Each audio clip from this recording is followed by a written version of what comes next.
Hello friends, मैं कंचन आपका अपने चैनल पे बहुत-बहुत स्वागत करती हूँ। और आज हम देखेंगे क्लास 6 के एनसीईआरटी का 8वां लेसन, जिसका नाम है भारत भारत की जलवायु, वनस्पति तथा वन्य प्राणी। तो इसके बारे में हम आइए चर्चा करते हैं। सबसे पहले देखते हैं मौसम। मौसम जो कि हम दिन प्रतिदिन समाचारों में भी इसके बारे में सूचनाएं देखते रहते हैं। तो देखिए, सब मौसम जो हम सब लोग जानते हैं कि ये वायुमंडल में दिन प्रतिदिन होने वाली एक घटना है या परिवर्तन है। यानी मौसम जो होता है ये बहुत ही अल्पकालीन से लेकर के और मध्यम दीर्घकालीन तक की घटना है। ये जलवायु से, इसका जो समय काल होता है जलवायु से बहुत छोटा होता है। इसमें हमें एक दिन में ही बहुत सारे परिवर्तन देखने को मिलेंगे कि कभी बहुत दिन का मौसम कभी बहुत गर्म है तो कुछ परिवर्तनों के कारण वायुमंडलीय परिवर्तन के कारण कभी तापमान बहुत गिरने की वजह से ठंड भी महसूस होने लगता है। तो कह सकते हैं कि जो मौसम होता है वो बहुत अल्पकालीन एक घटना होती है जो हमारे पर्यावरण में या हमारे वायुमंडल में हमें ये देखने को मिलता है। मौसम में शामिल हम करते हैं तापमान, वर्षा और तापमान जो होता है वर्षा, ये दो मुख्य घटक। इसके साथ साथ सूर्य का विकिरण इत्यादि, इन सारी चीजों को हम मौसम में अध्ययन करते हैं, मौसम के अंतर्गत देखते हैं। देखिए, मौसम उदाहरण के लिए दिया है कि मौसम कभी गर्म या कभी ठंडा होता है। कभी अचानक ही आसमान में बादल छा जाते हैं तो कभी वर्षा होती है, कभी धूप निकलने की वजह से तुरंत आसमान साफ भी हो जाता है, फिर हमें गर्मी का अनुभव होता है। तो इस तरह से एक ही दिन में बहुत सारे अल्पकालीन या अल्पकालिक परिवर्तन हमें मौसम में देखने को मिलते हैं। देखिए, इसमें दिया हुआ है कि भारत में प्रमुख मौसम, भारत के प्रमुख मौसमों का नाम दिया हुआ है। मुख्य रूप से हमें वैसे तो 3 लेकिन इसमें दिया हुआ है 4 मौसम हमें सामान्यतः भारत में देखने को मिलेंगे। जैसे एक हो गया सर्दी, गर्मी, फिर हो गया वर्षा और शरद। यानी 4 ऋतुएं देखने को मिलेगी: सर्दी ऋतु, गर्मी ऋतु, वर्षा ऋतु व शरद ऋतु। सर्दी ऋतु हमें सामान्यतः दिसंबर से फरवरी के महीने तक देखने को मिलता है। फिर फरवरी के बाद जब जैसे मार्च आता है तो मार्च से वो मई तक, जैसे सूर्य जो हमारा होता है वो उसकी स्थिति उत्तरायण व दक्षिणायन होती रहती है। तो जैसे उत्तर की तरफ बढ़ता है तो फिर, क्योंकि हम जानते हैं कि जो भारत है ये उत्तरी गोलार्ध में स्थित है, तो जैसे जैसे फिर सूर्य उत्तर की तरफ बढ़ता है तो हमें मार्च से मई तक का महीना हमें गर्मी का एहसास होता है। तो उसे हम गर्मी कह सकते हैं या गर्मी ऋतु के नाम से उसे जानते हैं। फिर उसके बाद आता है जून से सितंबर। जून से सितंबर तक ये होता है वर्षा, यानी हमें सर्वाधिक वर्षा जून से सितंबर तक प्राप्त होता है। यानी गर्मी ऋतु के बाद हमें, ग्रीष्म ऋतु के बाद हमें देखने को मिलेगा वर्षा ऋतु। तो ये जो होता है जून से सितंबर तक होता है और इसमें हमें दक्षिण पश्चिमी मानसून के द्वारा अधिकांशतः वर्षा प्राप्त होता है। और चौथा हो गया आपका शरद ऋतु। तो शरद ऋतु हमें अक्टूबर से नवंबर तक माना जाता है। भारत में जो हमें अक्टूबर से नवंबर में शरद ऋतु देखने को मिलेगा और इसमें जो घटनाएं होती हैं मानसून के लौटने की, यानी जो जून से सितंबर तक है वर्षा ऋतु, इसमें दक्षिण पश्चिम मानसून के द्वारा वर्षा हमें देखने को मिलेगा। और जो अक्टूबर और नवंबर में है मानसून के लौटने की घटनाएं होती हैं, यानी जो मानसून चढ़ा रहता है भारत में उत्तर तक वो फिर वापस वो लौटता है। देखिए, जो शीत ऋतु है इस समय क्या होते हैं कि सूर्य की किरणें, सीधी किरणें नहीं पड़ती हैं, कहें कि कर्क रेखा के पास या फिर उत्तरी गोलार्ध में। तो जिसके कारण जो उत्तर भारत है या फिर जो भारत है उसका तापमान क्या होता है, उत्तर भारत का तापमान बहुत कम हो जाता है। तापमान कम होने की वजह से हमें ठंड का अनुभव होता है और यहाँ हमें शीत ऋतु देखने को मिलेगा। ग्रीष्म ऋतु होता है, तो ग्रीष्म ऋतु में क्या होता है कि सूर्य की किरणें अधिकतर सीधी पड़ती हैं, यानी कर्क रेखा पे सूर्य की किरणें सीधी पड़ती हैं। इस वजह से तापमान बहुत अधिक हो जाता है। दिन के समय हमें गर्म एवं शुष्क पवनें भी बहती हैं। उसकी वजह से भी भारत के स्थलीय भाग का तापमान बहुत अधिक हो जाता है। तो तापमान अधिक होने की वजह से हमें ग्रीष्म ऋतु देखने को मिलता है। और इस समय स्थलीय भागों में हमें उत्तरी भारत में ग्रीष्म ऋतु में एक बहुत गर्म हवा चलती है, पवन। तो उस पवन को हम लू के नाम से जानते हैं, जो कि हम देखते हैं ग्रीष्म ऋतु में उत्तरी भारत में। और उसके बाद फिर आता है वर्षा ऋतु। वर्षा ऋतु जो जून से सितंबर तक होता है, इसमें क्या होता है कि ग्रीष्म ऋतु के दौरान जो भी स्थल भाग होता है भारत का बहुत गर्म हो चुका होता है। गर्म होने से ये निम्न वायुदाब का केंद्र बना होता है। और जैसा कि हम जानते हैं कि भारत के दक्षिण में हिंद महासागर है, तो इसके कहेंगे तीनों तरफ से भारत हिंद महासागर से घिरा हुआ है। तो घिरे होने के कारण जैसे कि इधर बंगाल की खाड़ी हमें देखने को मिलेगी और इधर अरब सागर देखने को मिल जाएगा। तो ये दोनों भी कह सकते हैं कि हिंद महासागर का ही हिस्सा है। तो इस तरह से संपूर्ण रूप से कहा जाए तो भारत के दक्षिण में हिंद महासागर से घिरा हुआ है। तो यहाँ निम्न वायुदाब बनने की वजह से क्या होता है कि पवनें जो होती हैं आर्द्रता ग्रहण करके और ये भारत की तरफ आती हैं और फिर इसी स्थल भाग में इधर हिमालय से टकरा के वर्षा होती है। तो जून से सितंबर में हमें दक्षिणी पश्चिमी मानसून से हमें वर्षा ऋतु देखने को मिलता है। फिर आता है अक्टूबर और नवंबर के समय शरद ऋतु। तो शरद ऋतु इस समय मानसून लौटने की घटना होती है, यानी जो भी मानसून रहता है फिर ये वापस लौटता हुआ दिखाई देता है हमें। तो अक्टूबर से नवंबर में जो महीना है ये मानसून लौटने का, या फिर इसमें क्या होती है कि शरद ऋतु से कहते हैं, इसमें ना तो बहुत अधिक गर्मी होती है और ना बहुत अधिक हमें ठंडक का अनुभव होता है। आगे है दक्षिण पश्चिम मानसून या वर्षा का मौसम। देखिए यही है कि इस समय क्या होता है कि मानसून के आने तथा आगे बढ़ने का यह मौसम कहलाता है। और इस समय पवन जो है बंगाल की खाड़ी और अरब सागर से ये स्थल की ओर बहती हैं और वो अपने साथ नमी भी लाती हैं। जैसा कि हम चित्र में देखें कि भारत में इधर हमें अरब सागर और इधर बंगाल की खाड़ी देखते हैं। तो यहाँ पे तापमान बहुत कम होता है, यहाँ पे बहुत लो प्रेशर रहता है। लो प्रेशर की वजह से ये अपने तरफ इधर से हवा पवनों को अपने तरफ आकर्षित करेगा। तो ये जो पवनें जाती हैं समुद्र से जाती हैं, तो समुद्र से चलने का इसमें क्या होती है आर्द्रता बहुत अधिक होती है। तो आर्द्रता बहुत अधिक होने के कारण जब ये स्थल भाग पे पहुंचती हैं और यहाँ पे पर्वतों से टकरा करके पर्वतीय वर्षा या फिर पर्वतीय वर्षा हमें देखने को मिलेगा इसमें।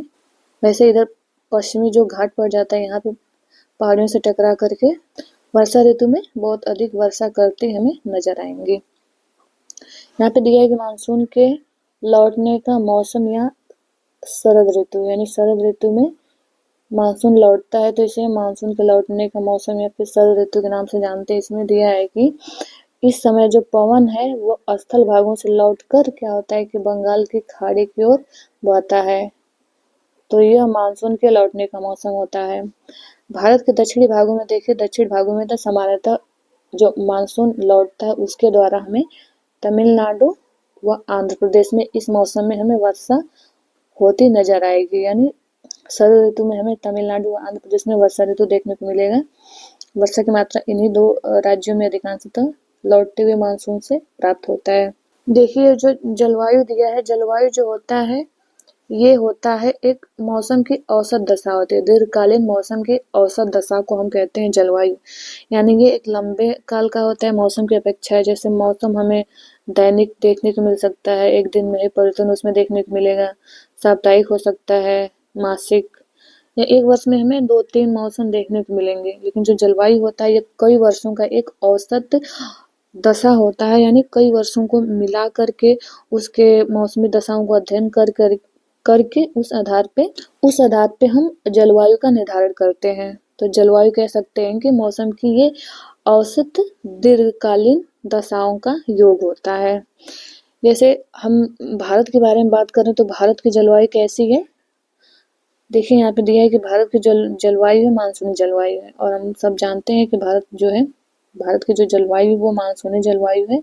देखिए जो मानसून शब्द है, मानसून शब्द की उत्पत्ति अरबी भाषा से हुई है। ये मुख्य तथ्य इस ध्यान रखने योग्य जो कि अरबी भाषा के मौसम से लिया गया। जो मानसून शब्द का प्रयोग करते हैं, इसकी उत्पत्ति जो हुई है अरबी भाषा के मौसम शब्द से हुआ है, जिसका अर्थ होता है मौसम। मौसम यानी अल्पकालिक घटना। भारत की जो स्थिति है वो उष्ण कटिबंध में होने के कारण अधिकतर वर्षा मानसूनी पवन से होती है। भारत में कृषि वर्षा पे निर्भर है। अच्छे मानसून का मतलब है कि पर्याप्त वर्षा तथा प्रचुर मात्रा में फसलों का उत्पादन। और भारत में जिस वर्ष मानसून या मौसम खराब होता है उस साल हमें कृषि पे बहुत अधिक प्रभाव देखने को मिलता है। उत्पादकता भी कम हो जाती है क्योंकि भारत की जो कृषि है अधिकांशतः मौसम के अनुसार की जाती है और मौसम द्वारा ही कृषि उत्पादन यहाँ पे किया जाता है।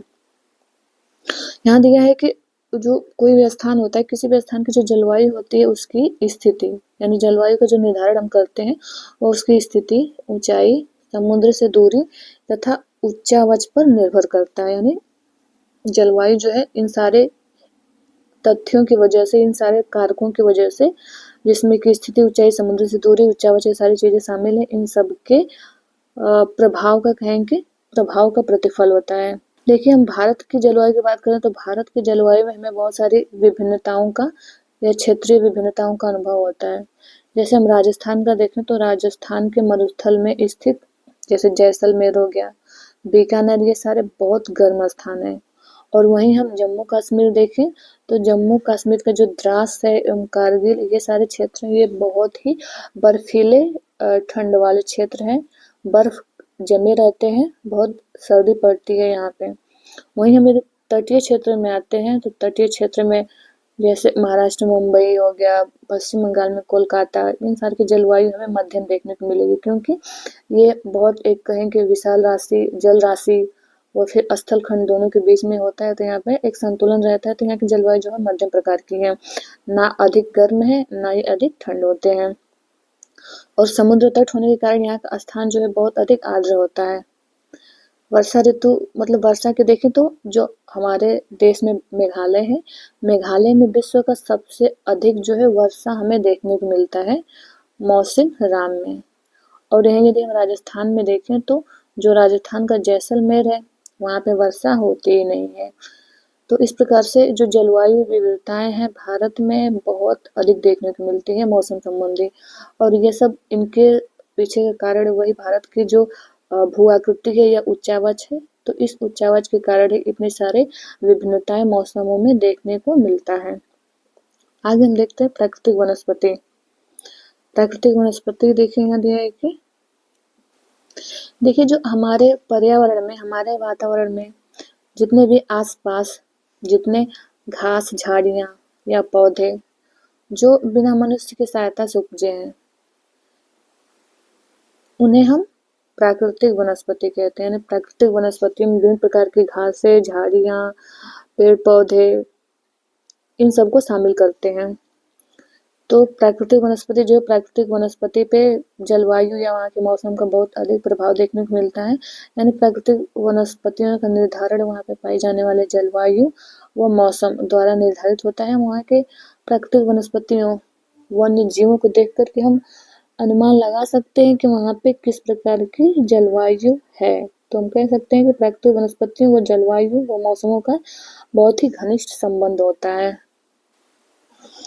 देखिए जलवायु की विभिन्नता के कारण भारत में अलग अलग तरह की वनस्पतियां पाई जाती हैं। और भारत के साथ ही साथ विश्व में यदि और भी अन्य कई जगहों पर देखा जाए तो जो जलवायु होता है, जलवायु के कारण ही वहाँ पे जो भी वनस्पतियां हैं उन सब की विभिन्नता या विविधता जलवायु द्वारा ही निर्धारित किया जाता है। और जलवायु में सर्वाधिक प्रभाव वहाँ पे हमें उसमें से वर्षा का देखें तो जो कारक हम वर्षा, तापमान, उच्चावच सारे देखें तो वर्षा का सर्वाधिक योगदान हमें जलवायु के प्राकृतिक वनस्पतियों के निर्धारण में देखने को मिलता है। यहाँ पे भारत में दिया है कि भारत में जो वनस्पतियां हैं, भारत के मौसम के अनुसार या भारत की जलवायु के अनुसार भारत की वनस्पतियों को 5 प्रकार में विभाजित किया जा सकता है या किया गया है। इसमें है उष्णकटिबंधीय सदाबहार वन, कुछ क्षेत्रों को बांटा गया है। फिर है उष्णकटिबंधीय पतझड़ वन। आइए हम एक एक करके इनको देखते हैं, इसकी विशेषता, किस वन की क्या विशेषता है। देखिए यहाँ पे दिया है पहले उष्णकटिबंधीय वर्षा वन। तो जो ये वन होते हैं ये हमें उन क्षेत्रों में दिखाई देते हैं जहाँ पे वर्षा सर्वाधिक होती है, यानी बहुत अधिक वर्षा होती है। तो उष्णकटिबंधीय वर्षा वन हमें उन क्षेत्रों में दिखाई देते हैं और ये बहुत घने होते हैं। यानी इसमें वनस्पतियों की, वृक्षों की, झाड़ियों की, लताओं की बहुत अधिक सघनता हमें देखने को मिलेगी। इसमें ये मुख्य तथ्य है कि जो उष्णकटिबंधीय वर्षा वन है, यहाँ पे सूर्य का प्रकाश जमीन तक नहीं पहुंच पाता है। नहीं पहुंच पाता है क्यों? क्योंकि इसमें वृक्षों की जो है अनेक प्रजातियां पाई जाती हैं। अनेक प्रजातियों के साथ साथ वो इतने विकसित होते हैं, उनकी लंबाई भी बहुत अधिक होती है, जो उनकी शाखाएं तने वो जो पत्तियां होती हैं बहुत चौड़ी होती हैं, और इस सघनता की वजह से वो जो सूर्य का प्रकाश है उसको प्रवेश उसमें उस वन में प्रवेश नहीं कर पाता है भूमि तक। देखिए ये जो वन होते हैं ये वर्ष के अलग अलग समय में अपनी पत्तियां गिराते हैं, यानी ये एक समय में अपनी पूरी मतलब पत्तियां नहीं गिराते हैं, या इसमें पतझड़ हमें नहीं देखने को मिलेगा। इसमें कुछ का पतझड़ किसी समय में होगा, कुछ का फिर आगे समय में अगले समय में होगा। इस वजह से ये एक समय में पूरी पत्तियां नहीं गिराते हैं। इस वजह से इसमें हमें देखने को मिलता है कि लगातार ही इनका पत्ते लगना झड़ना ये प्रक्रिया साथ ही साथ चलता रहता है। तो इस वजह से ये हमेशा क्या होते हैं, हरे भरे दिखाई देते हैं और सघन दिखाई देते हैं। ये हमेशा ये दिया है कि हमेशा हरे भरे दिखाई देते हैं, और इसी हरे भरे दिखाई देने का इसे हम सदाबहार वन कहते हैं। इस प्रकार का वन हमें देखने को मिलेगा जो भारत है इसमें अंडमान निकोबार द्वीप समूह में उत्तर पूर्वी जो राज्य हैं इस भागों में, वह पश्चिमी घाट की जो संकरी पट्टी है इसमें पाए जाते हैं। ये क्षेत्र है हो गया उष्णकटिबंधीय वर्षा वन के, और इसमें जो वृक्ष होते हैं उसमें हमें महोगनी, एबोनी, रोजवुड ये 3 प्रसिद्ध हैं, यह प्रमुख हैं। आगे हम देखते हैं उष्णकटिबंधीय पतझड़ वन। तो जो ये उष्णकटिबंधीय पतझड़ वन है ये हमारे देश के बहुत बड़े भाग में इस प्रकार के वन हमें देखने को मिलेगा, यानी इसका क्षेत्रफल जो होता है भारत में अधिक है उष्णकटिबंधीय पतझड़ वन का। इसे एक और नाम से हम जानते हैं मानसूनी वन, इसे मानसूनी वन भी कहते हैं। ये क्या होते हैं, थोड़ा कम घने होते हैं और वर्ष के एक निश्चित समय में अपनी पत्तियां गिरा देते हैं, यानी एक वर्ष होता है तो इनका जो भी जीवन काल होता है तो उसमें क्या होते हैं कि एक वर्ष जो होता है उसमें एक निश्चित समय में यानी एक निश्चित मौसम में ये अपनी पूरी पत्तियां गिरा देते हैं। फिर उसके बाद इसमें फिर टहनियाँ निकलेंगी, शाखाएं आएंगी, पत्तियां निकलेंगी, ये क्रिया होता है। जैसा कि हम अभी उष्णकटिबंधीय वर्षा वन में देखें कि ये वर्ष के अलग अलग समय में अपनी पत्तियां गिराते हैं, इसमें ये मुख्य बात है। और मानसूनी वन में देखें तो ये क्या करते हैं कि एक निश्चित समय में ही समय की अपनी पत्तियां गिराते हैं। इसमें देखिए इसमें पाए जाने वाले जो महत्वपूर्ण वृक्ष हैं, पेड़ हैं या वन है, इसमें हो जाएगा साल, सागौन, पीपल, नीम एवं शीशम। और इसका क्षेत्र देखें तो भारत में हमें अधिकांशतः उष्णकटिबंधीय पतझड़ वन मध्य प्रदेश, उत्तर प्रदेश, बिहार, झारखंड, छत्तीसगढ़, उड़ीसा तथा महाराष्ट्र के कुछ भागों में देखने को मिलेंगे। ये दिए उष्णकटिबंधीय पतझड़ वन का चित्र। आगे हम देखते हैं कंटीली झाड़ियाँ। देखिए जो कंटीली झाड़ियाँ हैं ये देश के शुष्क भागों में हमें देखने को मिलेंगी। इसमें क्या होता है कि ये क्योंकि पानी की इसमें कमी होती है, जो जहाँ पे कंटीली झाड़ियाँ उगती हैं शुष्क क्षेत्रों में, यानी वहाँ पे जल का अभाव रहता है, तो वो क्या करते हैं कि पानी की क्षति को कम करने के लिए अपने इन जो पत्तियां होती हैं उनको, तो जो शुष्क या कंटीली झाड़ियाँ होती हैं इसमें हमें बड़े बड़े पत्तियों के स्थान पे हमें कांटे नजर आते हैं, यानी कांटे के रूप में हमें देखने को मिलेंगे। क्योंकि ये ऐसा इसलिए होता है कि वो वाष्पीकरण से बच सके, क्योंकि वहाँ पे जलाभाव का अभाव तो पहले से ही होता है।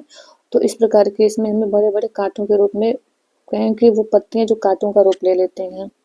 इसमें मुख्यतः जो वृक्ष शामिल होते हैं, जो पेड़ शामिल हैं, इसमें हो जाएगा कैक्टस, खैर, बबूल और कीकर। ये मुख्य वृक्ष हैं, कह सकते हैं कि शुष्क क्षेत्र के या शुष्क वनस्पतियों के, कंटीली झाड़ियों के। ये स्थान हमें देखने को मिलेगा। इस प्रकार की कंटीली झाड़ियां हमें राजस्थान, पंजाब, हरियाणा, पश्चिमी घाट के कुछ पूर्वी ढालों पे और गुजरात में पाई जाती हैं। देखिए इस चित्र में दिया हुआ है कि ये जैसे स्पष्ट दिख नहीं रहा है, लेकिन इसमें जो इनकी पत्तियां होती है कांटे के रूप में होती हैं, बहुत बिखरे हुए रहते हैं। इसमें कहीं कहीं जहाँ पे थोड़ा सा जल की मात्रा अधिक रहती है वहाँ पे इनका विकास हमें देखने को मिलता है। तो शुष्क क्षेत्र में बहुत दूर दूर बहुत विरल माध्यम में ये सारी कंटीली वनस्पतियां हमें देखने को मिलेंगी। आगे है पर्वतीय वनस्पति।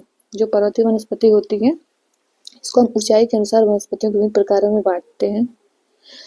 तो इसमें दिया है कि जैसे हम जानते हैं कि ऊंचाई जैसे जैसे हम ऊपर जाते हैं या ऊंचाई बढ़ने के साथ साथ तापमान में कमी आती जाती है। तो तापमान में कमी आती जाती है और तापमान में कमी आती है और फिर जितनी भी ऊंचाई पे हम जाते हैं तो वहाँ पे जो वनस्पतियां हमें देखने को मिलेंगी वो शंकुधारी देखने को मिलेंगी, नुकीली। जैसा इसमें दिया है कि समुद्र तल से 1500 मीटर से 2500 मीटर की ऊंचाई के बीच हम देखें पेड़ों का आकार, तो 1500 मीटर से 2500 मीटर की ऊंचाई के बीच जो पेड़ों का आकार हो जाता है वो होता है शंक्वाकार हो जाता है। जैसे इस चित्र में दिया हुआ है कि ये जो भी वनस्पतियां दिख रही हैं सबका आकार हमें शंक्वाकार देखने को मिल रहा है। तो इन्हें हम शंकुधारी वृक्ष भी कहते हैं। इसमें जो प्रमुख वृक्ष हैं इसमें हो गया चीड़, पाइन तथा देवदार। ये मुख्य वृक्ष हमें शंकुधारी वनों में देखने को मिलेंगे, पर्वतीय उच्च वनों में। आगे मैंग्रोव वन। जो मैंग्रोव वन होता है ये क्या होते हैं, ये खारे पानी में उगते हैं। ये मुख्यतः हमें देखने को मिलेंगे पश्चिम बंगाल। जो पश्चिम बंगाल का सुंदर वन है वो मैंग्रोव वन का बहुत अच्छा उदाहरण है। इसके साथ ही अंडमान एवं निकोबार द्वीप समूह और जो नदियों का जो मुहाना होता है या जो डेल्टाई क्षेत्र होता है, यानी जहाँ पे हमें खारे जल या लवणता की अधिकता होती है, तो अधिकांशतः हमें इन्हीं क्षेत्रों में मैंग्रोव वन दिखाई देते हैं। इस प्रकार में देखें, इस प्रकार के वनों में जो सुंदरी है, सुंदरी नामक वृक्ष उगते हैं, ये मैंग्रोव वन में अधिक संख्या में उगते हैं। तो ये जो सुंदरी वृक्ष है, सुंदरी के नाम पे ही कहेंगे जो मैंग्रोव वन है। तो मैंग्रोव वन हमें पश्चिम बंगाल का जो गंगा ब्रह्मपुत्र का डेल्टा है वहाँ पे सुंदरवन का डेल्टा के नाम से जो जानते हैं, तो वो मैंग्रोव वन का उदाहरण है। और इस सुंदरी वृक्ष की अधिकता के कारण ही कह सकते हैं कि उसका जो क्षेत्र का नाम पड़ा है वो पड़ा है सुंदरवन पड़ा है।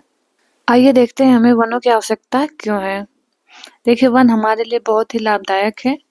इसके बहुत सारे लाभ है, जैसे इससे हमें ऑक्सीजन की प्राप्ति होती है और ऑक्सीजन के साथ साथ ये क्या करते हैं कि कार्बन डाइऑक्साइड को ऑब्जर्व कर लेते हैं, जो कि हमारे वातावरण को शुद्ध रखते हैं और ग्लोबल वार्मिंग को बढ़ने से रोकते हैं। दूसरा लाभ है कि पेड़ पौधे जो है जड़ों की मिट्टी जो होती है, मिट्टी को अपने जड़ों से बांध के रखते हैं, जिससे उसके अपरदन कटाव को रोकने में मदद करता है। इसके साथ साथ हमें वनों से ईंधन, लकड़ी, चारा, जड़ी बूटियां, लाख, शहद, गोंद व इत्यादि प्रकार के और गौण या उप पदार्थ उनसे प्राप्त होते हैं। इसके साथ ही साथ वनों का बहुत महत्वपूर्ण स्थान इस रूप में है कि वन जो है वन्य जीवों के लिए एक प्राकृतिक निवास है और वर्तमान समय में पेड़ों की अंधाधुंध कटाई की वजह से भारी मात्रा में हम देखें तो प्राकृतिक वनस्पतियां जो है इनका विनाश हो रहा है। लगातार वनों का अभाव होता जा रहा है या वनों को काट देने की वजह से बहुत सारी समस्याएं हमें देखने को मिल रही हैं। तो इसके लिए हमें आवश्यक है कि हम अधिक से अधिक वन लगाएं, पेड़ पौधे लगाएं और लगा करके हम अपनी प्रकृति की रक्षा करें।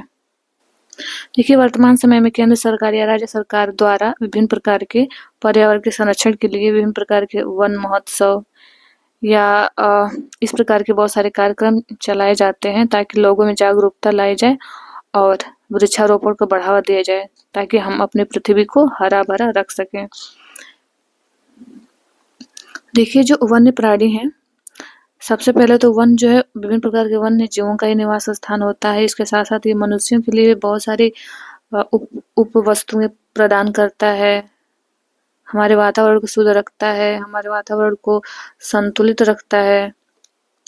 वर्तमान समय में जो हजारों प्रजातियां बड़ी संख्या में विभिन्न प्रकार के जो सरीसृप वर्ग हैं या उभयचर हैं, पक्षी, स्तनधारियों, कीटों या कृमियों का निवास स्थान होता है। इसमें देखिए, इसमें दिया है कि जो बाघ है हमारा राष्ट्रीय पशु है, यानी राष्ट्रीय पशु घोषित करने के पीछे ये भी इसका एक उद्देश्य है कि ताकि यदि राष्ट्रीय पशु है तो लोग इसके प्रति इसकी सुरक्षा के लिए प्रयास करें, ना कि इसको नष्ट करने का। गुजरात देखिए, गुजरात जो गिर वन है उसमें एशियाई शेरों का निवास स्थान है। तो इसी प्रकार से बहुत सारे वन, सिर्फ गुजरात का गिर नहीं और भी जो अन्य वन समुदाय है वहाँ पे विभिन्न प्रकार के जीवों के लिए वो एक उपयुक्त निवास स्थल प्रदान करता है। देखिए, यहाँ दिया है कि सींग वाले गैंडे असम के जंगलों में घूमते हैं। हाथी केरल एवं कर्नाटक के जंगलों में देखेंगे तो हमें देखने को मिलता है। ऊंट हमें अधिकांशतः भारत के रेगिस्तान और जंगली गधा कच्छ के रण जो कि गुजरात में है उसमें देखने को मिलेगा या वहाँ पाए जाते हैं। जंगली बकरी, हिम तेंदुआ, भालू इत्यादि हमें हिमालय के क्षेत्र में पाए जाते हैं। यानी ये सारे के सारे क्या है, एक वन प्रदेश है। तो इस प्रकार हमें देखने को मिल रहा है कि इतने सारे जो भी वन्य प्राणी हैं इनके निवास स्थल के रूप में किस प्रकार से एक महत्वपूर्ण भूमिका अदा कर रहा है। इनके अतिरिक्त दूसरे जानवर जैसे बंदर, सियार, भेड़िया, नीलगाय, चीतल इत्यादि भी हमारे देश में है और हमारे देश में ये भी इन वन समुदायों में ही निवास करते देखे जाएंगे। हम सब जानते हैं कि मोर हमारा राष्ट्रीय पक्षी है। इसके साथ साथ भारत में बहुत सारे पक्षी जैसे तोता, मैना, कबूतर, बुलबुल, बत्तख इत्यादि इस विभिन्न प्रकार के हमें पक्षियों में विविधता देखने को मिलेगी। बहुत सारे राष्ट्रीय उद्यान, नेशनल पार्क बनाए गए हैं जो कि उनको मतलब जो भी वन्य प्राणी हैं, जैसे पशु हो सकते हैं, पक्षियाँ हो सकते हैं, उनको उनके प्राकृतिक निवास में रखा जा सके या प्राकृतिक निवास में एक उपयुक्त दशा उपलब्ध कराई जा सके ताकि वो अपने पर्यावरण में संतुलित रूप से विकसित हो सके। एक ये मुख्य तथ्य है कि भारत में सांपों की सैकड़ों प्रजातियां पाई जाती है, उसमें से हमें मुख्य कोबरा वो करैत, ये सांपों की प्रजाति में ये दो मुख्य रूप से हमें देखने को मिलेगा। देखिए, वनों के काटने तथा जानवर के शिकार के कारण भारत में जो भी वन्य जीव प्रजातियां पाई जा रही है उन तेजी से घट रही हैं। उनके विनाश की वजह से या शिकार की वजह से उनकी प्रजातियां, उनकी संख्या घटती जा रही है। बहुत से ऐसी प्रजाति हैं जो कि समाप्त भी हो चुकी हैं। तो उन्हीं को बचाने के लिए क्या किया जाता है कि देश में हमें नेशनल पार्क, पशु विहार, जीव मंडल, आरक्षित क्षेत्र, बायोस्फीयर रिजर्व स्थापित किए जाते हैं ताकि इन जीवों को उनके प्राकृतिक निवास स्थल में उनके विकास के लिए अनुकूल दशाएं उपलब्ध कराई जा सकें। देखिए, भारत में भारत सरकार द्वारा हाथियों तथा बाघों को बचाने के लिए बाघ परियोजना एवं हस्ती परियोजना जैसे परियोजनाओं को शुरू किया गया है। देखिए, जानवरों के शरीर के विभिन्न अंगों जैसे हड्डी, सींग, पंख इत्यादि से बने पदार्थों को खरीदने से इनकार कर सकते हैं, क्योंकि यदि इनका डिमांड है तो इनकी डिमांड के लिए जो भी बनाने वाले लोग हैं वो इन जानवरों को मार करके इनके विभिन्न अंगों का प्रयोग करके ये सारे वस्तुएं बनाएंगे। फिर इसमें ये मुख्य तथ्य है कि हम प्रत्येक वर्ष हम लोग क्या है अक्टूबर के पहले सप्ताह में वन्य जीव सप्ताह के रूप में मनाते हैं, ताकि इससे क्या हो सके जो भी वन्य जीव हैं उनके निवास को संरक्षित रखने के लिए लोगों के बीच जागरूकता लाई जा सके, ताकि लोग वन और वन के साथ साथ वन्य जीवों के प्रति जागरूक हों और उनको बचाने के लिए प्रयास करें। मिलते हैं नेक्स्ट वीडियो में। आपसे हम्बल रिक्वेस्ट है कि इस चैनल को सब्सक्राइब कर लें, वो अपने दोस्तों को भी शेयर करें। ये वीडियो देखने के लिए आप लोगों का बहुत बहुत धन्यवाद।